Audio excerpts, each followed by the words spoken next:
샬롬 샬롬 샬롬 샬롬. 하나님 사랑합니다. 여러분 주 안에서 사랑합니다. 오늘 말라기 2장 1절에서 9절까지 우리 합독했습니다. 말라기 2장 17절까지 나와 있죠. 제사장들에 대한 명령이 1절에서 9절까지 나타나 있습니다. 파기된 언약을 우리가 회복해야 되겠다. 너희 제사장들에게 이제 너희 이같이 명령하노라, 이렇게 시작을 합니다. 만군의 야훼가 이르노라, 너희가 만일 듣지 아니하며 마음에 두지 아니하며 내 이름을 영화롭게 하지 아니하면 내가 너희에게 저주를 내어 너희의 복을 저주하리라. 내가 이미 저주하였나니 이는 너희가 그것을 마음에 두지 아니하였습니다. 마음에 두지 않았기 때문에 너희를 저주하겠다. 보라, 내가 너희의 자손을 꾸짖을 것이요 똥 곧 너희 절개 희생의 똥을 너희 얼굴에 바를 것이라. 너희가 그것과 함께 제하여 버림을 당하리라. 수치죠. 만군의 야훼가 이르노라, 내가 이 명령을 너희에게 내린 것은 레위와 세운 나의 언약이 항상 있게 하려 함인 줄을 너희가 알리라. 레위가 세운 나의 언약은 생명과 평강의 언약이라. 내가 이것을 그에게 준 것은 그로 경외하게 하려 함이라. 그가 나를 경외하고 내 이름을 두려워하였으며 그 입에는 진리의 법이 있었고 그 입술에는 불의함이 없었으며 그가 화평함과 정직함으로 나와 동행하며 많은 사람을 돌이켜 죄악에서 떠나게 하였느니라.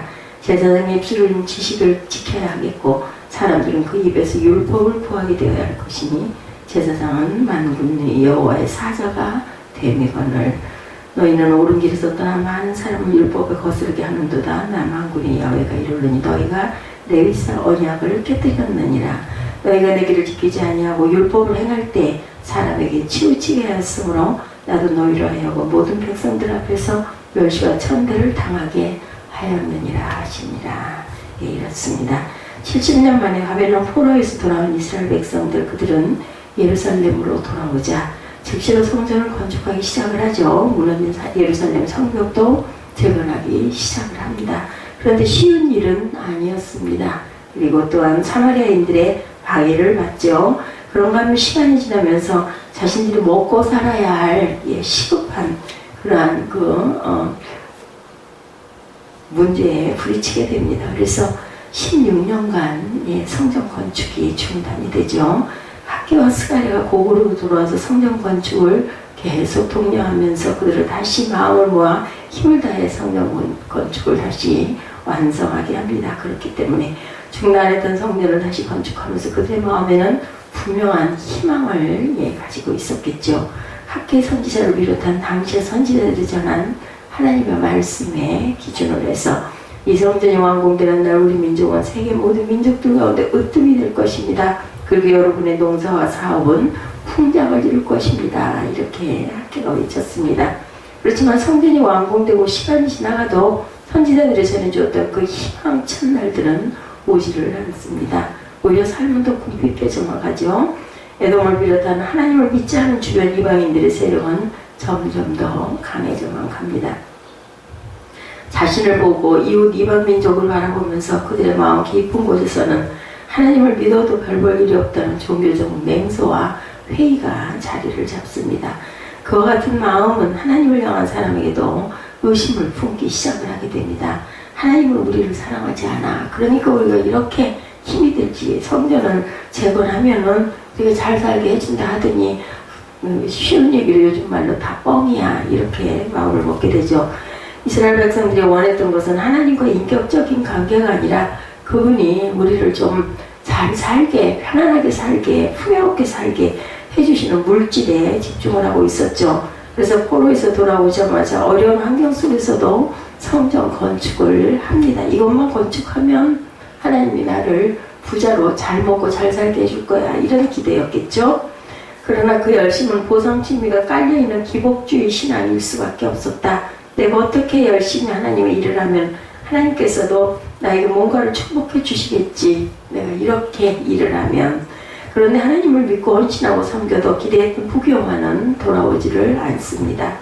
아니, 믿지 않은 사람들을 보면 굳이 하나님을 믿지 않아도 세상에서 더나 잘만 살아요. 그죠? 편하게 살고 결국 형식적으로 교회에 나가서 예배를 드리지만 마음은 세상으로 자꾸 향합니다. 그리고 그들은 세상에서 스스로 잘 사는 방법을 찾기 시작을 해서 이방 성도에게 줄을 대기 위해 기뻐할 수 있도록 과도하게 예물을 갖다 바치기도 합니다. 예외는 드리지만 사실 실세들에게 줄을 잘 서고 그들에게 잘 보이는 것이 더 중요하다고 생각을 하게 되죠. 영적 부실화가 가장 먼저 나타나는 현상은 하나님께 드리는 헌신과 예물입니다. 그들은 자신들도 먹지 못하는 곰팡이가 핀 더러운 떡과 눈멀고 병든 짐승들을 하나님께 제물로 드리고 사람도 받지 않을 것을 하나님께 드리는 일을 계속합니다. 그러면서도 자신들이 무엇을 잘못하고 있는지를 깨달지를 못합니다. 오히려 하나님의 성전에 나올 때마다 형식주의와 회의주의는 점점 더 굳어져 가기만 하죠. 자신들을 축복해주지 않는 하나님을 향해 또한 원망과 불평을 하고 그와 같은 이스라엘 백성을 바라보시다 하나님께서는 결국은 분노의 말씀을 하시죠. 나는 너희들이 드리는 예배가 정말 싫다. 너희 그런 예배를 드리지 못하도록 차라리 누가 저 성전문을 닫아버렸으면 좋겠다. 말라기 시대 이스라엘 백성들의 모습이 오늘 우리들의 모습은 아닌지요. 한때는 나도 기도를 한다. 하나님의 열심을 품고 헌신한다. 그런데 그렇게 했어도 내가 바라고 기대하는 것은 하나도 돌아오지를 않았다. 이런 생각을 하고 있지는 않은지, 차라리 신앙생활을 하면서 제멋대로 살아가는 사람들이 세상적으로 더 출세하더라 이런 마음은 들지 않든지, 그들을 바라보면서 어느 순간 신앙생활에 회의를 갖게 되기도 하고, 형식상 교회는 나오지만 말씀을 들어도 감격이 없고 예배를 드리는 횟수는 점점 줄어들고 하나님께 드리는 헌물과 예물 또한 적당주의로 드리게 됩니다. 세상을 향해서는 아낌없이 쓰면서 하나님을 향해서는 인색해지고 주머니를 닫게 되고, 그러면서 하나님께서 자신과 가정에 복을 주지 않는다고 불평과 원망을 합니다. 그와 같은 저와 여러분을 바라보시는 하나님께서는 과연 뭐라고 말씀하실까? 아마 말라기 선지자를 통해서 말씀하신 그 말씀을 하시지는 않을지, 나는 너희들이 드리는 가정스러운 예배가 정말 싫다 이러지는 않으실지, 우리의 메말라진 영적 상태를 바로 진단하고 믿음을 회복해야 되겠죠. 가장 중요한 것은 하나님의 은혜의 감격, 그리고 신앙도 형식화되어지는 그러한 매너리즘에 빠진 저희에게 하나님께서는 너희 본질적인 신앙을 회복해라 이렇게 말씀하실 겁니다. 오늘 본문에서 하나님을 영화롭게도 하지 아니하며 경외하지도 않고 오히려 하나님을 멸시하는 제사장들을 향해 하나님께서 저주에 가까운 말씀을 하십니다. 2절이죠. 하나님께서는 말라기 시대의 제사장들을 책망하십니다. 근데 그냥 책망이 아니라 완전히 그냥 너희들 저주하여서 무너뜨리겠다. 너희가 복을 저주하리라. 내가 이미 저주하였는 이는 너희가 그것을 마음에 두지 않았기 때문이다. 무엇을 마음에 두지 않았어요? 말씀을 마음에 두지 않았다. 그리고 하나님의 이름을 영화롭게 하지 않았다라는 거죠. 하나님께서는 제사장들에게 맡기신 사명이 있었는데 그것은 하나님을 올바로 섬기는 일이었겠죠. 그러나 그들은 사명을 감당하지를 않았다. 하나님을 영화롭게 하고 경외해야 할 그들이요, 너는 누구보다도 하나님을 먼저 더 멸시를 했다는 겁니다. 그래서 하나님께서는 제사장들을 향해 저주하시면서 직분을 빼앗아 버리겠다고 말씀을 하시죠. 하나님께서는 야곱의 아들들 가운데 레위를 선택하시고 그와 언약을 맺으셨습니다. 그것을 레위 지파가 하나님 앞에서 바른 신앙을 지킬 때 이스라엘 전체 생명과 안전을 지켜주시겠다라는 언약이었습니다. 그리고 하나님은 레위 제사장들이 드리는 제사로 인해서 이스라엘 백성들이 죄를 보지 않고 축복해 주셨는데, 한마디로 제사장들은 죄인들 가운데 하나님이 거하시게 하는 사람이며 하나님의 무서운 진노의 심판을 축복으로 바꾸는 그러한 사람들이었는데 일종의 백혈구와 같은 존재였겠죠. 우리 몸에 병균이 침투하면 백혈구가 대항을 해서 싸우죠. 그리고 몰아낼 것은 몰아내고, 그리고 더욱더 활성화시킬 것은 적혈구로 활성화를 시키는데 그것을 하지 않았다. 그 죄와 싸워서 하나님의 심판을 막는 사람들, 제사장들이, 세상에 가장 중요한 일을 하는 사람들이 오늘 본문에서 증거합니다. 레위와 세운 나의 언약은 생명과 평강의 언약이다 라고 말씀하죠. 내가 이것을 그에게 준 것은 그로 경외하게 하려 함이라. 그가 나를 경외하고 내 이름을 두려워해야 되는데 그렇지가 않다라는 거죠. 하나님께서는 레위와 생명과 평강의 언약을 맺으셨다는 것은 이스라엘이 죄인임에도 불구하고 레위 지파의 중재 때문에 그들을 멸망시키지 않고 계속 은혜를 내려주시겠다라는 뜻이었는데, 제사장은 다른 사람들을 책임지기 위한 존재들이었다는 것인데, 얼핏 보면 제사장이 가장 좋은 직분 같지만 가장 힘들고 어려운 직분일 수도 있겠죠. 제사장들은 사람이 지은 온갖 지저분한 죄와 이야기를 다 듣고 책망을 져야만 했습니다. 마치 자신이 그 죄를 지은 것처럼 울면서 회개를 해야 되겠죠. 수없이 많은 짐승을 잡아 죽여서 그 피로 백성들의 죄를 또한 덮어야 했습니다. 그러나 그들이 쉽지 않은 그 일을 할 때 하나님께서는 이스라엘 백성들 가운데 영생과 평강을, 생명과 평강을 주시겠다는 약속을 하셨다는 겁니다. 그런 의미에서 제사장은 이스라엘의 마지막 보루이기도 했다. 그들이 무너지면 안 되죠. 이스라엘을 지킬 수가 없었습니다. 그런데 오늘 본문에 제사장들에게 3절에 보라 내가 너희의 자손을 꾸짖을 것이요 또 곧 너희 절개 희생의 똥을 너희 얼굴에 바를 것이라 너희가 그것과 함께 제하여 버림을 당하리라. 버리겠다는 겁니다. 제사장에는 두 가지의 태도가 필요한데, 첫째는 하나님을 두려워해야 하는 것, 둘째는 죄인을 불쌍히 여겨야 하는 것, 이 두 가지였습니다. 제사장의 사명은 사람과 하나님 사이에 중보자로 있었다는 거죠. 사람보다 하나님을 먼저 두려워해야 되고, 그리고 또한 하나님은 천사를 제사장으로 삼지 않으시고, 천사는 죄를 지은 적이 없기 때문에 죄인의 마음을 알 수 없어서 사람을 제사장으로 세웠다는 겁니다. 그래서 예수께서도 사람의 인성을 입고 오셨죠. 동시에 그들의 죄를 엄하게 책망함으로 다시는 같은 죄를 짓지 않도록 경계를 해야 되고, 거짓된 태도로 나오는 사람들과도 또한 맞서서 싸워서 돌이키게 해야 될 책임이 제사장들에게 있었는데, 그런데 그 제사장들이 백성들이 곰팡이가 핀 더러운 똥과 저는 양, 눈먼 양, 병든 양을 가져오는데도 불구하고 아무 소리 없이 그곳으로 제사를 드렸다라는 거죠. 좋은 양들을 다 뺏겨서 병든 것을 가져왔다면 문제가 되지 않을 건데, 정말 없어서 하나님 앞에 빈손으로 올 수가 없어서 그런 걸 가지고 왔다면 어쩔 수가 없을 텐데, 백성들은 이방 총독에게 좋은 예물을 바치고 제사 드리는 데는 그러한 병들고 쓸모없는 것들을 가져왔다는 겁니다. 세상 사람들과 교제하고 관계를 맺기 위해 돈을 가느라고 가게에 부담이 되어서 제사를 온전하게 드리지 못하는 그런 것들을 제사장은 꾸짖어야 합니다. 백성들의 잘못된 행동을 가르쳐야 했죠. 그렇지만 그들은 사람들을 두려워했기 때문에 책망하지 못했다. 괜히 책망했다가 그나마 드리던 제사마저 안 드릴까봐 우리 교회에도 그런 모습들은 없는지요. 죄를 지어도 계속해서 교회에 나오는 것이 좋지, 괜히 책망했다가 그나마라도 교회 안 나오면 어떡하나, 이래서는 그런 생각으로 그들을 나무랄 걸 나무라지 않는 그러한 목회를 해서는 안 되겠다. 우리가 경험하는 바지만 하나님과 사람의 중간에 선다는 것은 정말로 어려운 일입니다. 하나님의 진노 쪽으로 가까이 가면 사람이 싫어하고, 사람들 쪽으로 가까이 오면 하나님께 책망을 받죠. 그래서 제사장은 늘 울 수밖에 없었다. 한편으로는 하나님의 거룩하심을 생각하고 두려움을 떨며 울고, 한편으로는 인간의 죄를 생각하고 그들을 보호해줘야 되는 그 부분이 불쌍해서 울 수밖에 없었죠. 제사장은 하나님 앞에서 백성들의 죄를 용서해달라고 눈물로 간청하는 동시에 백성들 앞에서는 신뢰하게 죄를 책망해야 할 사람이었습니다.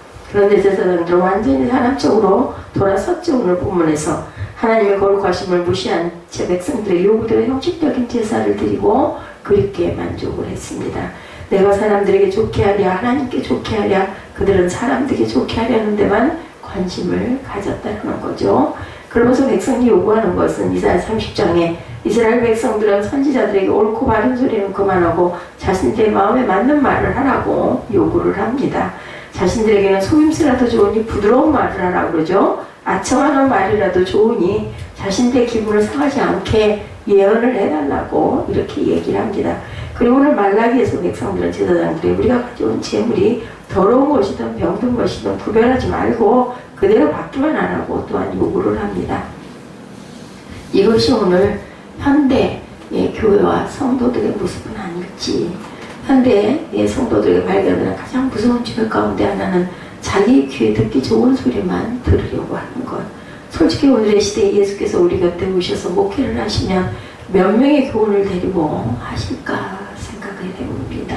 어떤 분은 현대 교회들을 바라보면서 그때는 12명의 제자들이 있었겠지만 지금은 그 12명도 없을 것이다. 이렇게 말하는 사람들도 있습니다. 그래서 이 자리에 하나님은 그들에게 저주를 축복으로 바꾸는 능력을 빼앗아 버리겠다. 이렇게 말씀을 하시죠. 하나님을 아버지로 믿는 자들에게는 특권이 있습니다. 우리가 남들을 축복할 때 실제로 축복을 이루는 특권이죠. 너희는 모두 다 왕 같은 제사장이라고 베드로전서 2장 9절에 말씀을 했습니다. 남들의 죄를 짊어지고 기도할 때 실제로 그들에게 하나님의 은혜가 임하는 특권이죠. 그런데 하나님 앞에서 거룩함을 잃어버리면 또한 그 특권도 사라져버리게 됩니다. 얼굴에 똥줄이 되어버렸기 때문에 하나님의 우리의 기도를 들으시기는커녕 얼굴조차 냄새난다 소리 치워라 한다라는 거죠.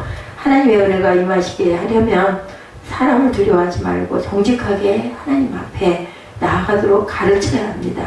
그리고 백성들을 그렇게 선포드린 말씀과 가르침을 두렵고 떨림으로 받아들여야 되겠죠. 그래야 구원을 이룰 수가 있다. 바울이 빌립보 교인들에게 고민했던 것이 바로 그것이었죠. 항상 복종하고 두렵고 떨림으로 너희 구원을 이루라. 요즘 예배학에서 회중석이 강단을 좌우한다는 표현들을 사용하고 있다고 합니다. 설교서 하나님의 죄인들에게 주시고자 하는 말씀을 전하는 것이 아니라 회중이 듣고 싶어하는 말을 전한다라는 뜻입니다. 회중이 싫어하는 말은 빼버리고 재밌는 이야기나 성공한 사람들의 예화나 축복만 계속 얘기를 한다라는 거죠. 그것은 성도들을 축복하는 길이 아니라 저주하는 길이고 살리는 길이 아니라 죽이는 길이라는 것을 우리가 기억을 해야 되겠다. 회중석이 강단을 좌우하는 것이 아니라 강단이 회중을 좌우해야 합니다. 그래야 구원을 이룰 수가 있죠. 하나님의 은혜가 그래야 임하게 된다. 제사장의 올바른 사명은 본문 7절에서 말씀하죠. 제사장들의 입술은 지식을 지켜야 하겠고 사람들은 그의 입에서 율법을 구하게 되어야 할 것이니 제사장은 만군의 야훼의 사자가 되미거늘 이렇게 말씀합니다. 제사장의 사명은 말씀으로 백성을 올바로 가르쳐서 하나님을 섬기고 거룩하게 살아가게 해야 되겠다. 제사장들은 하나님의 말씀을 입에 담는 하나님의 사자고 그렇기 때문에 제사장들은 하나님의 진리에 대한 전문가가 되어야 되고 그리고 그들의 입에서 돈을 버는 방법, 공부 잘하는 방법, 건강을 관리하는 방법, 출세하는 방법에 대한 이야기가 나오는 게 아니라 오직 하나님의 진리의 법에 대한 말씀이 나와야 되고 하나님의 말씀 앞에서 마음을 찢게 하고 헌과용과 골수를 찔러 쪼개기까지 하는 사건이 일어나야 합니다. 본문 6절에 제사장의 올바른 사명은 화평과 정직함으로 하나님과 동행해야 한다. 또한 이렇게 말씀하죠. 죄를 감추고 속이면 하나님과 동행할 수가 없죠. 무슨 죄든지 정직하게 아뢰는 것이 하나님과 화평하게 동행하는 길이라는 것. 제사장도 죄를 지을 수가 있습니다. 그렇지만 언제든지 하나님 앞에 정직하게 나아가 아뢰기만 하면 온전히 회복이 됩니다. 예, 물론 치료하는 과정은 쉽지가 않겠죠. 많은 고통이 따르기도 합니다. 말로 표현할 수 없는 비참한 상태에 서야 할 때도 있습니다. 그러나 과정은 쉽지 않지만 하나님 앞에 정직히 내놓기만 하면 하나님께서는 무슨 죄든지 용서해 주신다라는 것. 우리의 일거수일투족을 다 보고 계시고 다 바라보고 계시고 또한 다 알고 계신다는 것을 잊지 말아야 되겠다. 이런 사람들은 반드시 남을 속이고 죄를 짓게 되어 있습니다. 나를 감추는 사람들은. 그러나 하나님 앞에 정직하게 나가 철저하게 회개한 사람은 언제든지 새롭게 변화가 될 수가 있다. 제사장들은 바로 그것을 가르쳐 주므로 백성들을 죄악에서 떠나게 하는 사람이라는 것을 우리가 절대로 잊지 말아야 되겠죠. 하나님께서 사제로 불러주셨다면 무엇이 두렵겠습니까? 만일 하나님이 우리를 위하시면 누가 우리를 대적하려? 그렇습니다. 아무것도 두려울 게 없죠. 오직 하나님의 말씀만 바로 전하면 되는 것이죠. 그런데 제사장들은 말씀을 붙들 때 자신이 얼마나 존귀하고 권세 있는 존재가 되는지를 몰랐기 때문에 자신감을 잃어버리고 사람들 편에 붙게 된다라는 것이죠. 그래서 그들이 한 행동은 9절이죠. 너희가 내 길을 지키지 아니하고 율법을 행할 때 사람에게 치우치게 하였으므로 나로 너희로 하여금 모든 백성 앞에서 멸시와 천대를 당하게 되리라 당하게 되었느니라. 사람들의 눈치를 보고 사람의 기운을 맞추게 된 제사장들은 당연히 돈 있는 죄인과 돈 없는 죄인을 대하는 태도가 다르겠죠. 제사장은 하나님께서 백성들 가운데 임재하실 때 임재하실 수 있도록 중재하는 사람들이라는 것. 하나님께서 너희를 모든 백성들 앞에서 멸시와 천대를 당하게 하겠다. 죄인을 대하는 태도가 이렇습니다. 그리고 백성들이 죄를 가지고 하나님 앞에 나아가 제사를 드리는 사람이 제사장이고, 백성들이 바른 길을 갈 수 있도록 하나님의 말씀으로 가르쳐야 되는 게 제사장입니다. 그러므로 이스라엘을 망하지 않으려면 군대보다 제사장이 온전히 서 있어야 된다는 거지요. 그럼에도 그들은 하나님의 가장 가까이에서 섬기는 것이 얼마나 영광스러운 직분인지를 생각하지 못하고 사람들에게 인정받고 대접받기를 더 좋아했다. 그래서 담대하게 말씀으로 나가지 못하고 사람의 눈치나 비유를 맞추는 그러한 그 존재가 되어버렸다는 겁니다. 그래서 6절에 제사장들 처음에는 참되게 가르치죠. 입술에서 남을 속이거나 거짓말을 하지 않게 가르칩니다. 그래서 많은 사람이 죄악을 떠나게 됩니다. 제사장도 처음에는 하나님의 말씀을 정직하게 전했고 바르게 신앙생활을 했는데도 불구하고 잘못된 재물을 가져오는 백성을 또한 책망을 하기도 했는데, 형식주의와 회유주의에 빠진 백성이 듣지를 않게 됩니다. 제사장들이 바르게 지적하고 가르치면서 백성들은 그나마 가지고 오던 재물도 가지고 오지 않고 오히려 거칠게 반항을 해서 결국은 제사장들은 어차피 듣지도 않는 백성들의 태도를 이제는 어쩔 수가 없겠다 하고 그저 그들에게 적당히 맞춰줬다라는 겁니다. 말씀은 바로 서서 바르게 전해야 된다라는 것. 하나님은 두 가지의 말씀을 하죠. 먼저는 레위인들이 이 직분을 너무나 하찮게 취급했기 때문에 언약을 파괴하시겠다라고 말씀하시고, 그 언약 자체는 영구히 있게 하시겠다고 합니다. 이것은 구약의 레위지파 제사장 제도는 더 이상 인정하지 않겠지만 그들의 사명은 다른 누군가를 통해서 영구히 지속시키시겠다라고 말씀을 하죠. 이것은 신약 교회를 가리킵니다. 예수 그리스도께서 오심으로 레위지파의 제사장 제도는 이제는 폐지가 되었습니다. 자신의 몸을 단번에 속죄의 제물로 드리신 예수께서 우리들이 영원한 대제사장이 되므로 베드로전서 2장 9절이었죠. 우리에게 중요한 직분, 너희는 택하신 족속이요 왕같은 제사장들이라. 거룩한 나라여 그의 소유가 된 백성이다. 하나님께서는 우리 그리스도인들을 왕같은 제사장으로 삼아 주셨습니다. 오늘의 시대에 하나님의 말씀을 붙드는 사람은 누구든지 하나님 앞에 왕같은 제사장들입니다. 우리는 이 직분이 얼마나 큰 특권인지를 알아야 되고 그리고 감사해야 되겠죠. 그렇다고 해서 세상적으로 무슨 힘이 생기거나 사람들로부터 뭐 인정을 받거나 그렇게 되지는 않지만, 하나님은 우리의 기도대로 모든 것을 이루어 주신다는 것을 절대로 잊지 마시기 바랍니다. 하나님이 기뻐하시는 예배는 상한 마음으로 드리는 예배죠. 우리 속에 썩은 생선 냄새처럼 악취를 풍기는 마음이 들어있고 가슴을 찢고 냄새나는 내장을 꺼내놓고 예수님의 심장을 대신 집어넣는 것이 우리가 예배 시간에 해야 할 일입니다. 그것이 바로 바른 믿음이라는 거죠. 그래서 이제는 내가 사는 것이 아니요 내 안에 사는 그리스도가 사는 것이다. 말라기에서 왜 이렇게 제사장의 역할을 강조했는가? 그야말로 이스라엘 백성 때 마지막 생명줄이기 때문이었겠죠. 기름부음을 받는 직분 중에 말라기 이후에 남은 것은 제사장뿐입니다. 말라기 이후 세례 요한이 나타날 때까지 400년간 이스라엘은 장기적인 의식불명의 상태가 됩니다. 식물인간과 같은 그들에게 산소를 공급하는 유일한 생명줄이 바로 제사장이었고, 온 세상에 희망의 불이 꺼져도 제사장의 기도만 살아있다면 이스라엘은 살아날 희망이 있었기 때문이고, 제사장들은 왕도 선지자들도 없는 시대에 복음의 새벽을 기다리며 자신의 생업과 욕심을 포기하고 이스라엘의 죄와 싸워야 할 그러한 신분들이었다. 나의 기도가 우리 가정의 유일한 생명줄이 되지는 않는지, 모든 가족들의 영혼이 나의 영성과 기도에 맡겨져 있지는 않은지 생각해 보시는 저와 여러분 되셔야 되겠습니다. 우리의 기도가 우리 교회와 한국교회의 생명줄이 되지는 않을지, 너의 기도가 영성이 죽으면 내 가족의 영혼이 죽고 우리 교회 모든 것들이 다 약해진다는 것을 잊지 말아야 되겠죠. 한 가정의 제사장은 그 가정에서 영적으로 가장 성숙한 사람이죠. 그러니까 아버지가 아니라 딸이 제사장일 수도 있습니다. 그런데 딸이 신경 쓸 일이 많다고 기도를 끊어버리면 가족 전체의 영이 죽습니다. 내가 힘들다고 잠들어 버리면 내 한 사람이 죽는 것이 아니라 나를 통해 겨우 숨을 쉬고 있던 온 가족이 죽는다라는 것.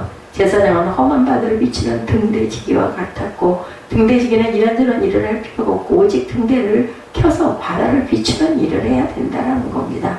제사장이 험한 바다를 비추는 등대지기 저 역할을 제대로 못하면 항해하던 배들이 암초에 부딪혀버리게 되죠. 암초가 있는 줄도 모르고 항해하는 배들이 그 등대를 바라보고 빛을 바라보고 따라가면은 암초에서 구원을 받을 수가 있다라는 것. 때로는 그리스도 안에서 위로하고 격려해주면서 때로는 분명하게 책망하면서 그들을 바른 길로 이끌어줘야 하는 것이 바로 제사장들의 직분이죠.